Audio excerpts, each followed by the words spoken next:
Hello and welcome to the Film Pulse Podcast. This is episode number 501. My name's Adam Patterson. With me today we got Kevin Rakestraw. Hey, Kevin. Hi. This week on the show, we're going to be taking a look at Dune Part 2. It's a big release. Big theatrical release for once. Yeah. We're also going to be going over this week's new releases in theaters, VOD, and Blu-ray. Thank you so much for joining us this week. If you could, consider reviewing us on iTunes. It'd be great.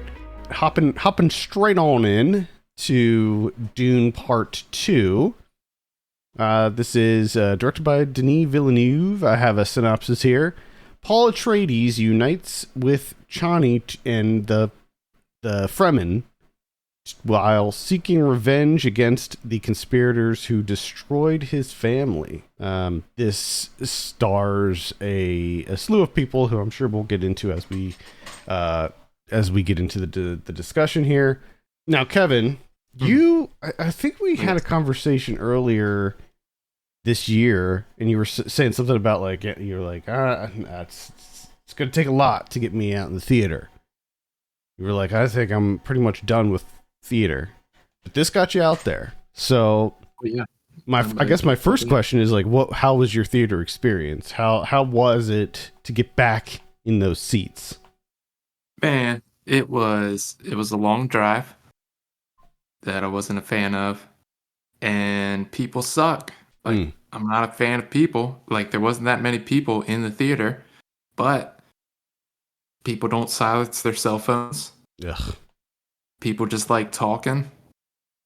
There's at one point, I think one of the Harkonnen soldiers shoots one of their own, and the guy, just loud as can be, is just, oh, he shot one of his own.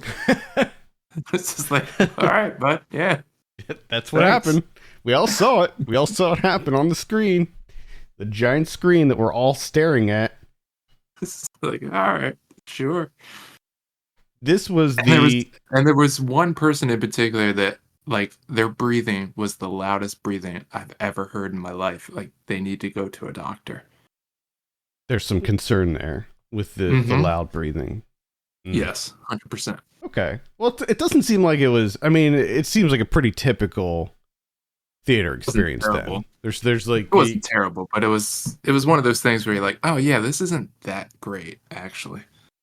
I went to see it by myself actually because, we're in a new place. We don't have a babysitter or anything like that, so my wife took the bullet and was like, I'll stay back with the baby. You can go see it. And I was like, all right.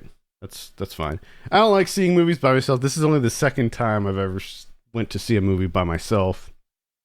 It's a weird experience, but not one that I altogether hate. I don't hate going to movies by myself. It's one of those things where once you get over that kind of hump of just feeling like this isn't something that you should do by yourself, once you get over that, it's kind of okay.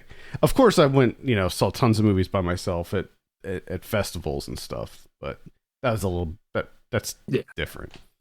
But yeah, so I knew I was going to go by myself, so the theater that I went to, they had reserved seating, and the theater itself had some of those seats that are just two seats next to each other that are kind of off to the side that are separate from, the rest of the seat clusters. So I picked one of those thinking oh yeah, this is a no-brainer. I'll pick one of those two. Most other people going to see this movie are probably have go with multiple people. I'll be able to enjoy, sitting on my own. I don't have to sit next to anybody because I hate sitting next to strangers. But no, somebody picked the seat next to me. So I get into theater and there's somebody right there next to me, which made it more awkward because now it's me and some lady in those two seats that are by themselves. So it was even more awkward than, if it was just in the regular section. Hell yeah. And it wasn't the theater was pretty full, but it wasn't sold out or anything. There were some other empty seats and stuff around, which made it even like weirder. But I will say, to her credit, she was very quiet. She was not on her phone. She was very respectful. So not a bad, seat Shout buddy. out her. Yeah, shout out her. Not yeah. I mean the whole experience was not bad. I mean, it was an almost full theater, 1:00 on a Saturday, but people were, we didn't have any cell phone issues or loud people being disruptive or anything like that. So it was a pretty good experience for me. Nice. Getting back in there. So getting to the movie, I think that this is, part one, Dune part one, came out during COVID, and if you remember, it went straight to HBO Max. So they didn't even release it in theaters. This was when Warner Brothers decided, like, we don't know when movie theaters are going to open back up, so we're just going to put our whole roster out on HBO Max. And I got to say that this is, if there's any movie that you go see in theaters, like this is the movie. Like this is a movie that I think benefits greatly from a theatrical experience, just because of how absolutely stunning the visuals are and the sound, the visuals and the sound. Would you agree? I would agree wholeheartedly. So this one picks up pretty much exactly where the first one left off. Thankfully, I did have time to rewatch the first one because I pretty much forgot everything that happened in the first one. So it was really nice to get that refresher before going into this one. And I realized that like the Dune story is like not nearly as complicated as like kind of what it seems on the outset. Like it seems like it's a pretty complicated story with like lots of different houses and but like politics happening and everything, but it's actually not as dense as what it seems. At least to me, it seems like.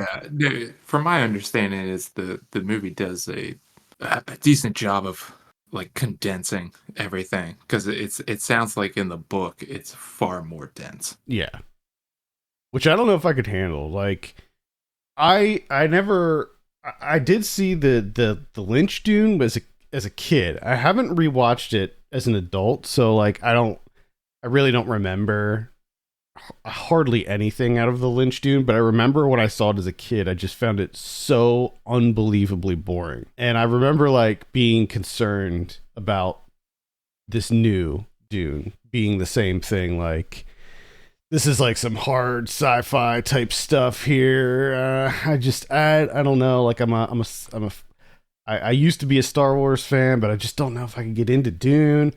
But like this is just such my jam. Like this whole, both of these movies have just been so fantastic, and I absolutely love it. We got ourselves a bona fide dude head. Yeah, man. I am. And I mean, not enough to like want to read the book or anything. Like I don't. Oh, you're gonna read those books? Oh no. Is it multiple books or is it just one? Dude, it's like 6 or 7 books. Is it? I thought it was like a lot of books. And they're like giant, aren't they? Like the books are like super long. I don't know if all of them are. I know the first one is fucking huge. Yeah, that's these two movies are just they essentially encompass the first book. Yeah, it's a pretty big world. I was thinking like as I was watching this, how this stacks up. Like this Dune certainly surpasses all of the Star Wars, the prequels and the sequels to me. Like this, like the original trilogy, that's separate, but like the prequel trilogy and then all the sequels, like this, I feel like this does such a better job of world building and storytelling and everything than those new Star Wars movies. So much better. Hell yeah. Like this movie's just, I would agree. Yeah, I would agree with that. I feel like this movie's just on another level. Like, a good example is before the movie, I'm sure it's the same trailers. You did you see the trailer for the new Kong X Godzilla movie? I'm so glad you brought this up because I was trying to like erase this from my memory. But that movie looks like the worst thing I've ever Yeah, seen in my life. it looks It looks so bad. I told my wife I think it's gonna bring about the end times. it Like looks it's like such utter dog shit.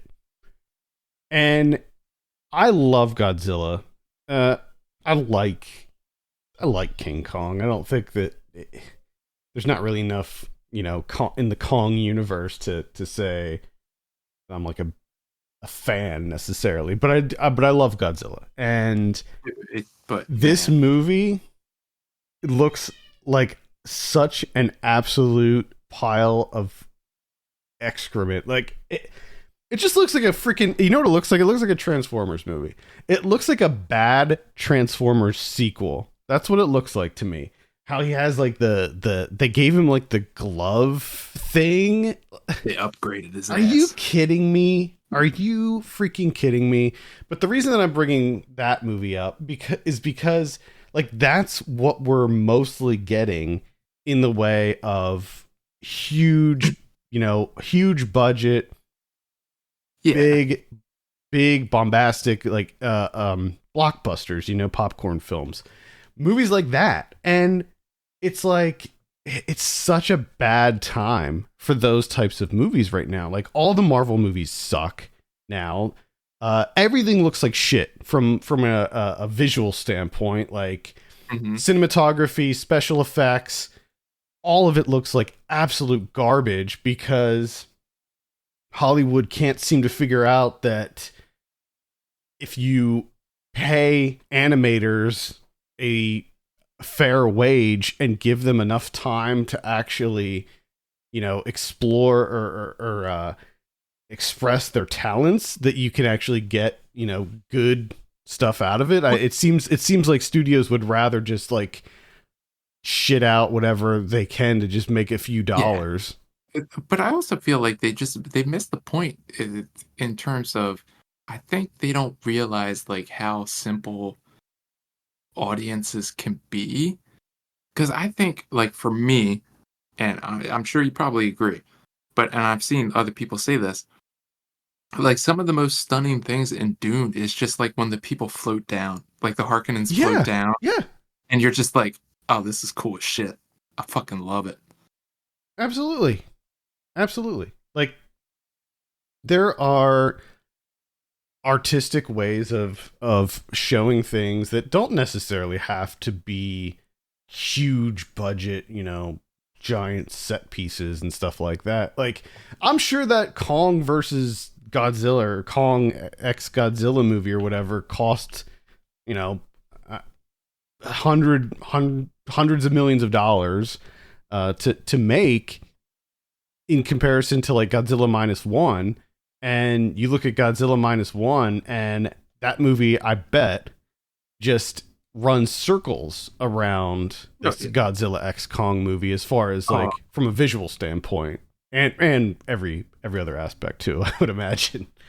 yes, And 100%. yeah, like yes, Dune Part 2. This is a movie that has a $190 million budget, which is absolutely massive. Like, there's no doubt about it. This is a huge, huge movie. But the thing is, you see that on the screen. And this is all stuff that I've said about the first one when we talked about the first Dune, is that like the set pieces, the costuming, the special effects, the practical effects that are in use here, like it's all done so meticulously, and there's so much detail in every scene. And you compare that to one of these Marvel movies that has a budget that's, within the same amount, and it's all just done on a green screen, and it looks like an absolute pile of crap in comparison.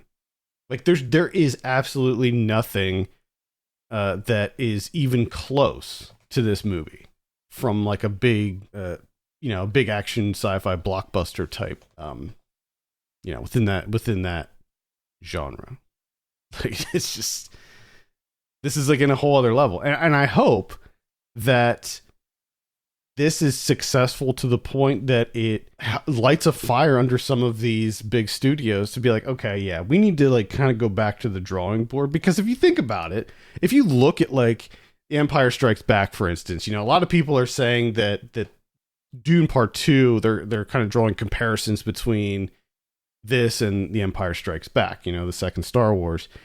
When you look at that movie, like, that's a movie that had, yes, it had a huge budget as well, and that was a movie that also was filled with meticulous set pieces and everything like that.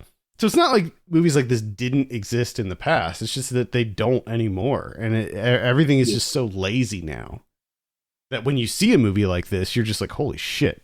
Like, this is how movies used to be. Now, question for you, though. Because when we talked about this a little bit off air, yesterday, back and forth. Is there anything in this movie, Dune Part 2, that you would criticize, though? I'm interested to hear what your criticisms could be, if there are any. So I believe I think one of the sticking points that you had with this was more on the performance level of things.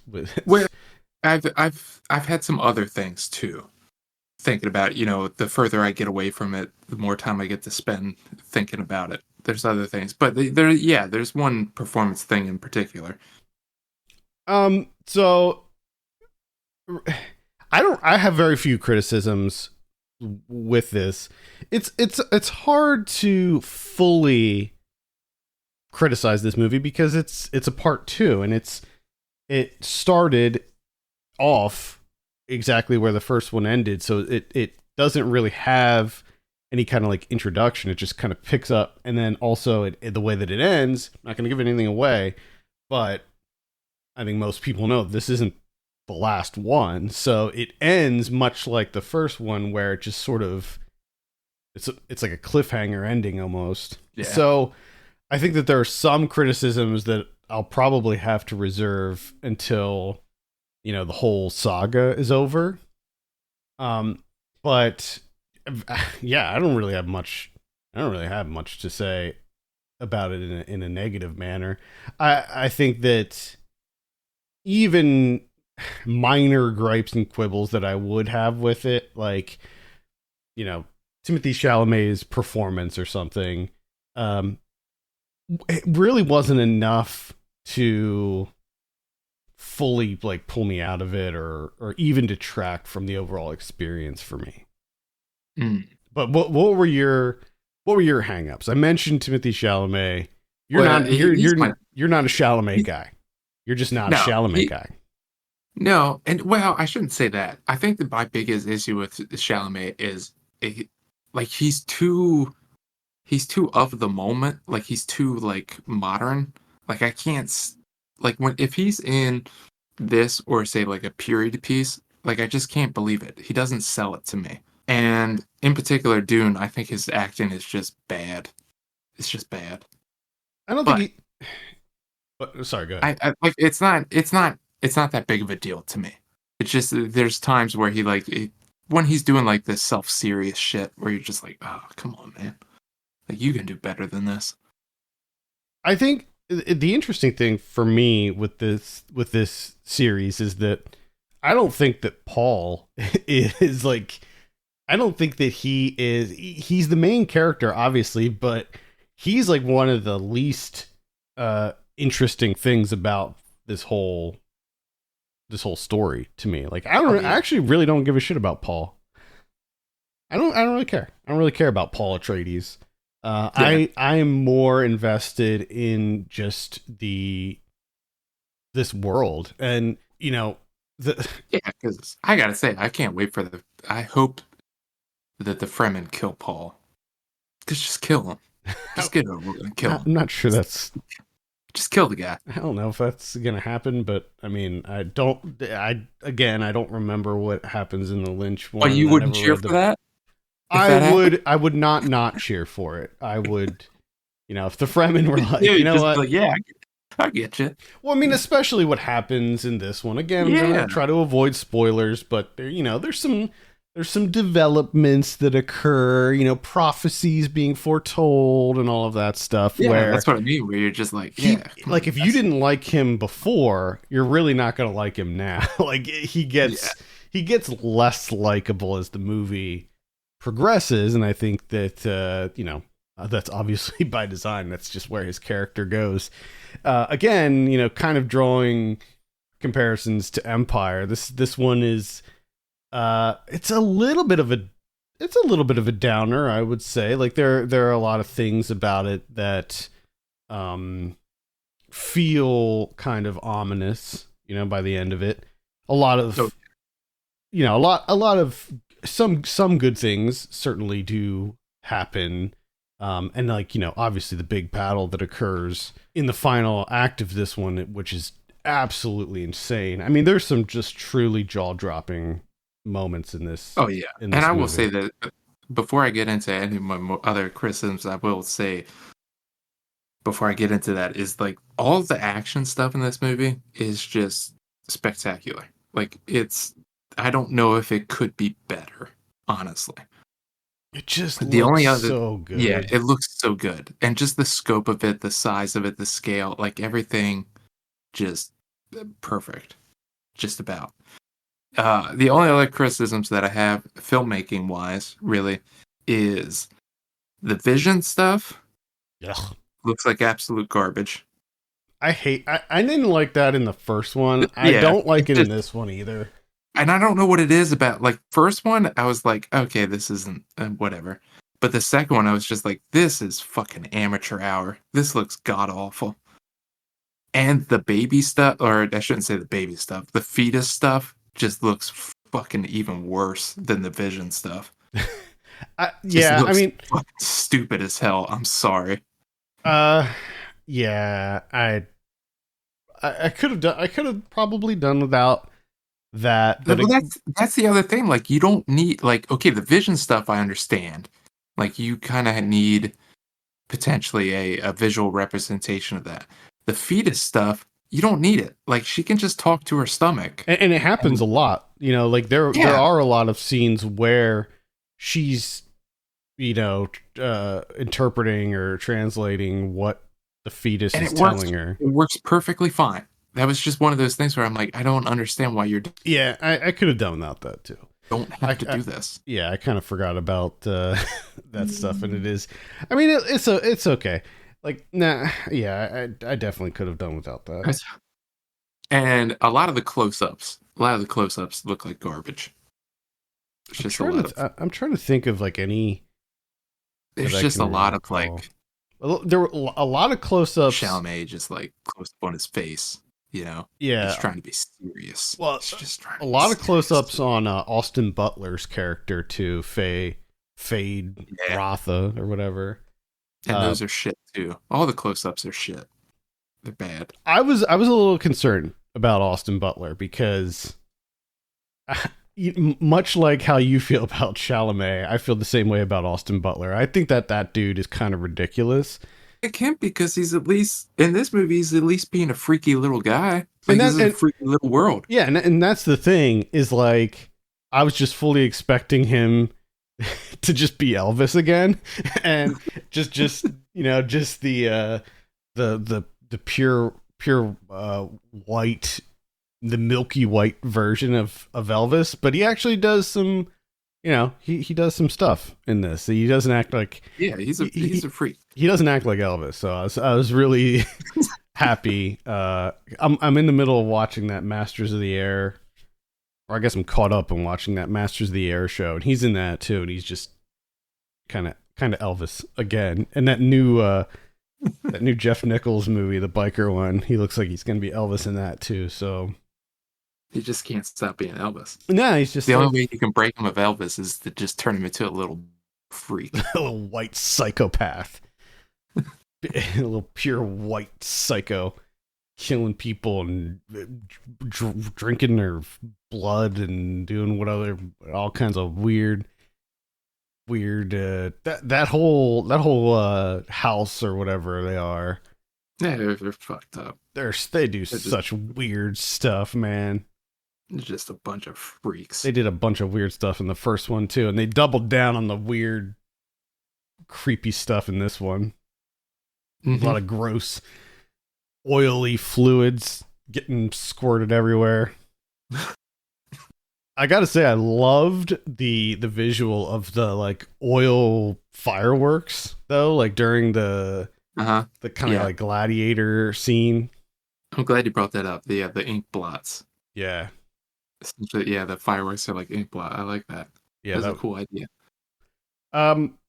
Much like the first part, I think that the sound design is something that is worth talking about almost as much as the visuals, because the sound in this movie is so good. Like the thumpers and just like the sound of like just everything. Like so much detail is put into the sound effects and the sound design in this, and it's just such a it's so incredible. It really is.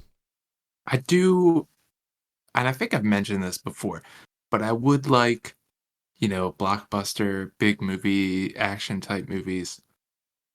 I hope someone gets away from that sound, like the horn, like the boom, that sound. Yeah, it's in everything now. I think that was like a Was that a Zimmer thing? I think that started as a Hans Zimmer thing.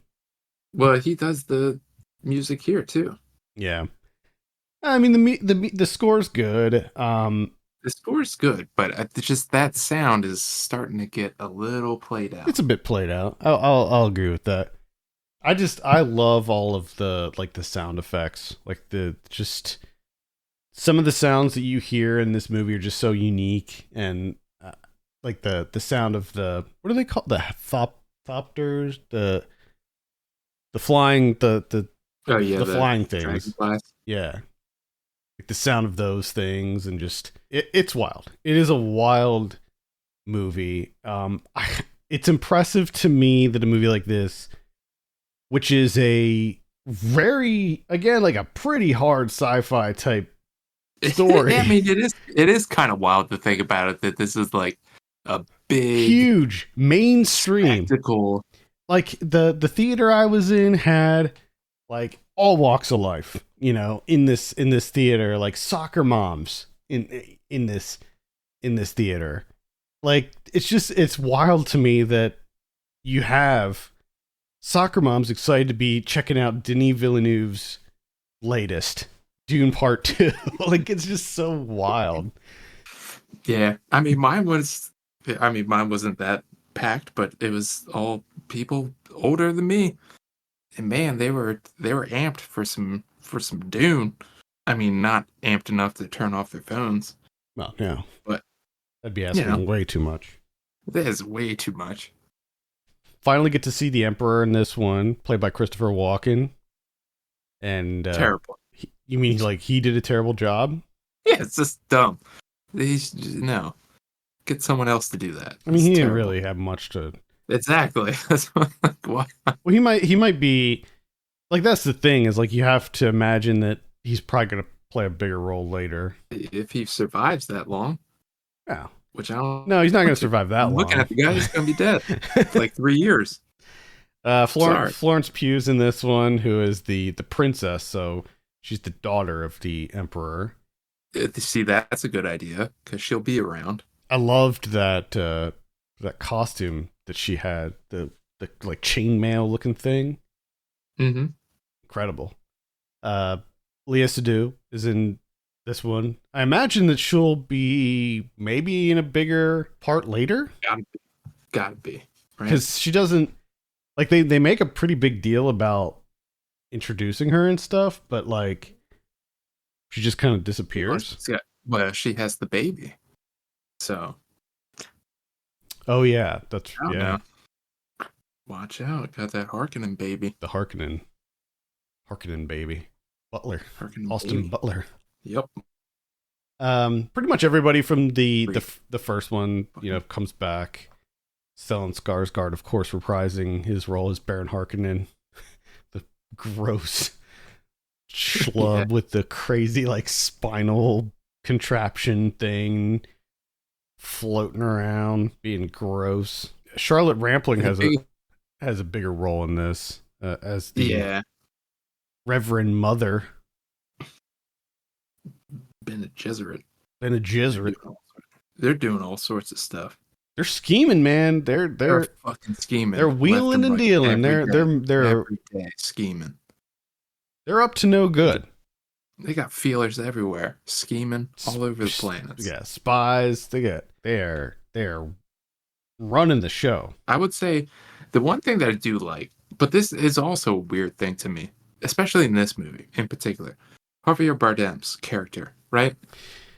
I'm He's glad. the only one that's bringing like some levity. Like Yeah, he's having fun, right? yeah, I mean, they're doing a revolution, you know, but he's having a good time.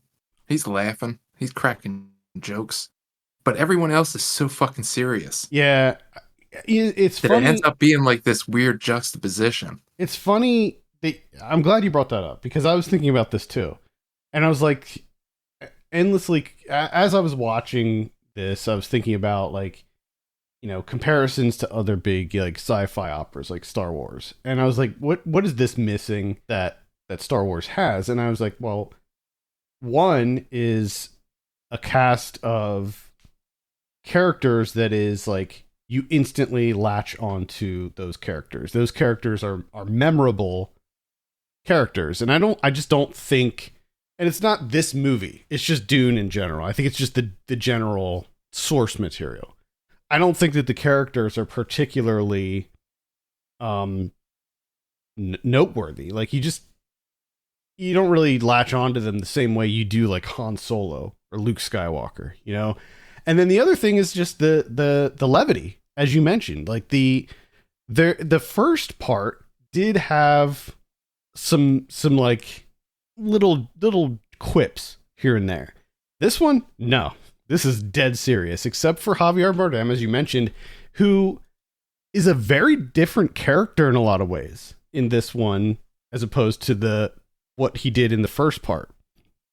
Because in the first part, if you remember, he was like really serious. He was just a super serious guy who didn't trust Paul or his mom, and like he was just very wary of everything. And then by this one, he's just 100% sold, and he's a fanatic in this one. Oh man, he's the head of the fucking Paul Atreides fan club. Yeah, he's losing his shit. He's just like, oh goddamn, there he is. There's the savior, the Messiah. His character just takes a complete 180, which I kind of I liked it. I liked the goofiness he brought to it, and I do wish there was a little bit more of that in this. I think that it is a movie that takes itself a little bit too seriously, which is unfortunate because I will say, as much as you hate Timothée Chalamet, like he can do comedy, like he can make it work. Like he was funny on SNL. See, that's the thing. Like he's been good in other things. It's not like I dislike him as an actor overall. Oh, okay. Because he's been good in things. I just like in Dune, he just doesn't work for me in Dune. Like he's too serious. He's too like just. Well, how much of that is the character though? Like how much of it is just Paul Atreides? And that's what I don't know. Because there is a part of me that wonders, like, if it wasn't Chalamet, how would I feel about this? If we had someone else here, what would my thoughts be?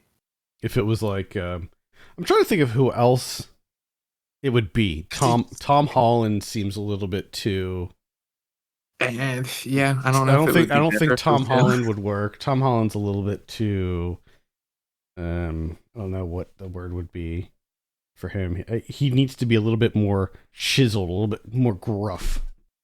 I'm not sure who it would be, because you probably need to get someone around the same age as Chalamet, a younger person.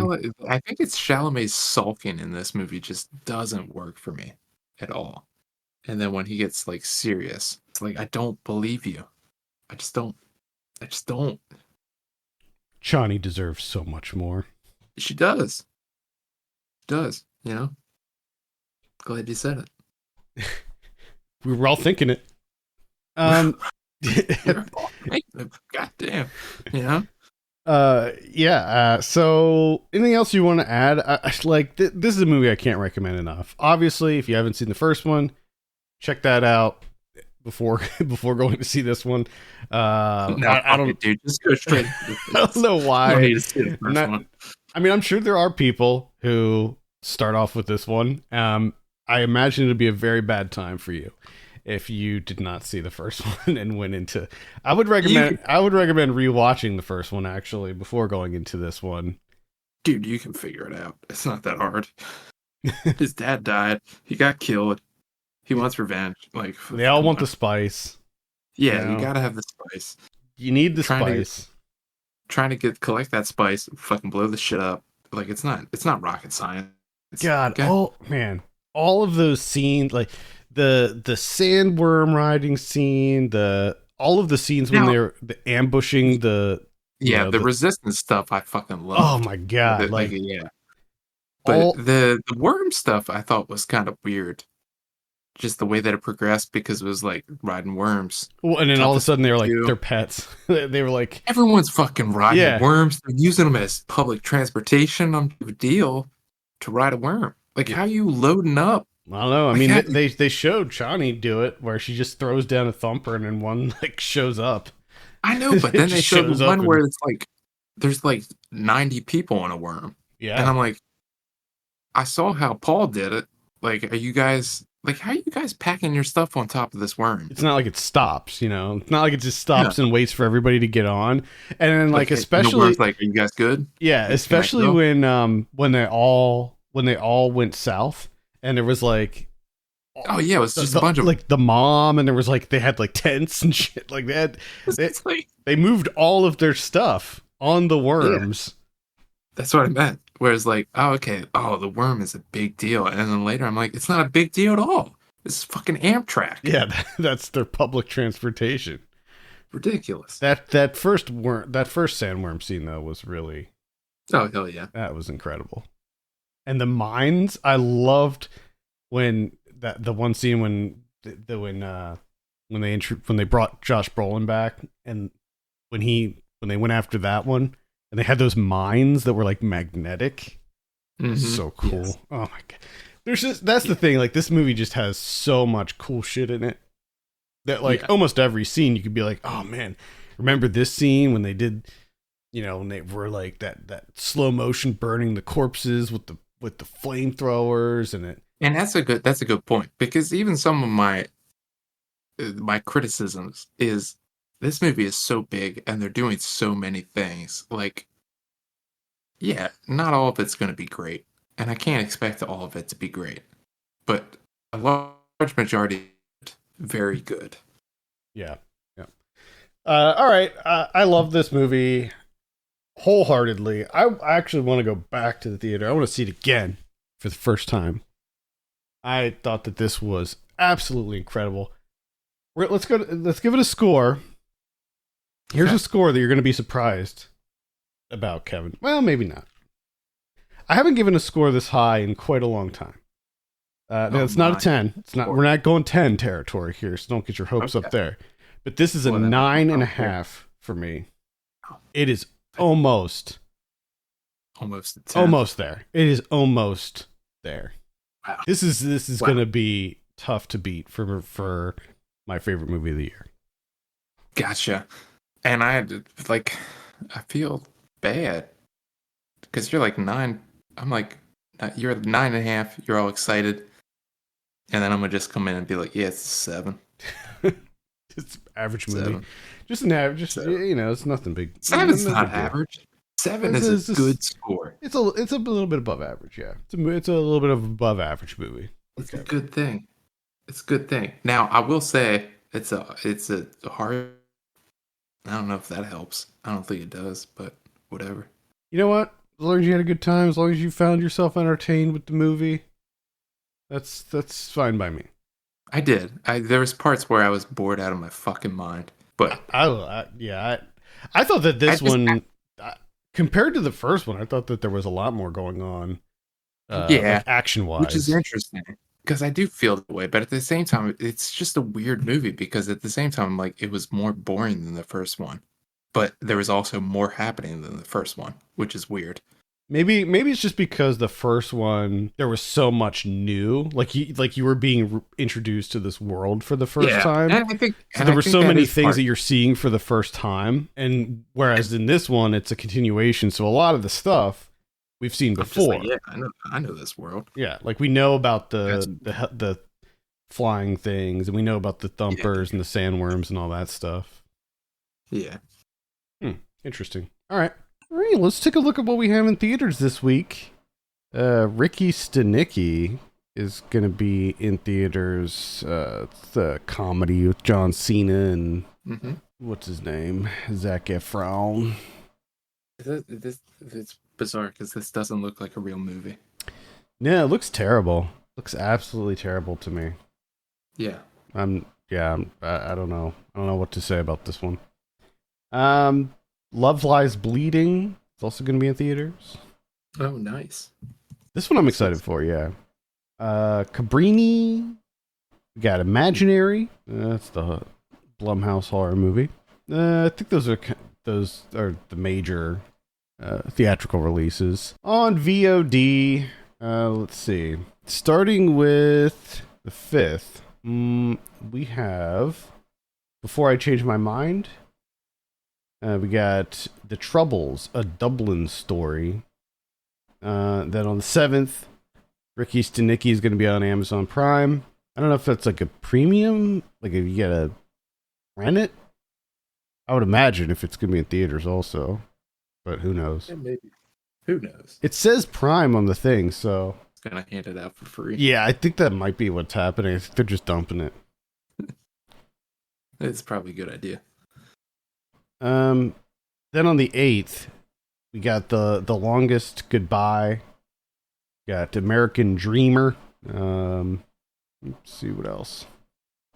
HBO Max is getting Wonka. Wonka. Wonka.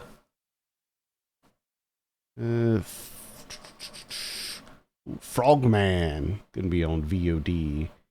Damsel's gonna be on Netflix. The Pipers. A Deadly Tune. Sing a Deadly Tune. Looks like that's pretty much it for VOD. Blu-ray this week. We got The Man Who Shot Liberty Vance from 1962. Over the Edge from 1979. Brawl in Cell Block 99 is getting a 4K release. Moon Garden. We got the Long Riders from 1980. Mayhem is getting a Steel book release in 4K. I liked Mayhem. That was a cool movie. It was fun. Saw 10 film collection 2004 to 2023. Goddamn. It has a lot of Saws, but I think it's still missing some. Maybe not. Maybe is Jigsaw in this one or Spiral? Oh no, it does have Spiral and Jigsaw, so it's like the whole shebang. Doesn't make sense to me. How's it only 10 movies if Spiral's included? Shouldn't it be 11? I don't know. Gonna have to do the math on now. Got Saw 2, 3, 4, 5, 6. Saw the final chapter, which is 7. Mm-hmm. Jigsaw. Chapter number 7. Yeah. Jigsaw, which I guess is 8. Oh, okay. So Spiral, I guess, is considered the 9th one, and then there's Saw 10, which is the recent one. Okay. Never knew that. Wonderful. Got the 355 coming out in 4K. Shivers from 1975 getting a Steel book edition. This is looks like is this the Vestron? Yeah, this is the Vestron collector series. I'm a fan of Shivers. I like Shivers a lot. Prisoners of the Ghostland. That's the Shion Sono one with Nicolas Cage. Children of the Corn, the 2021. Stop it. Awful. We'll say that's it. What do we got on Criterions this week? We got none. None. None. Actually, kind of a pathetic week, if I'm going to be honest. What the fuck? Yeah. Come on, March. This is not a great week for releases. March is weak. Off to a weak start. Yeah, I mean, like, I'm the only one I'm interested in is Love Lies Bleeding. Yeah. There's really, I'm like kind of just going back through here, and there's really just nothing, like nothing else that I'm even remotely interested in. I mean, Imaginary, I'll probably check out just because it's a new horror movie. But all right, well, anyway, there you go. I think that's gonna do it for this week. Thank you so much for tuning in. You can send us your questions and topics to podcast@filmpulse.net, and if you have a moment, consider reviewing us on iTunes. That'd be great. For Kevin Rakestraw, my name's Adam Patterson. We'll see you next week.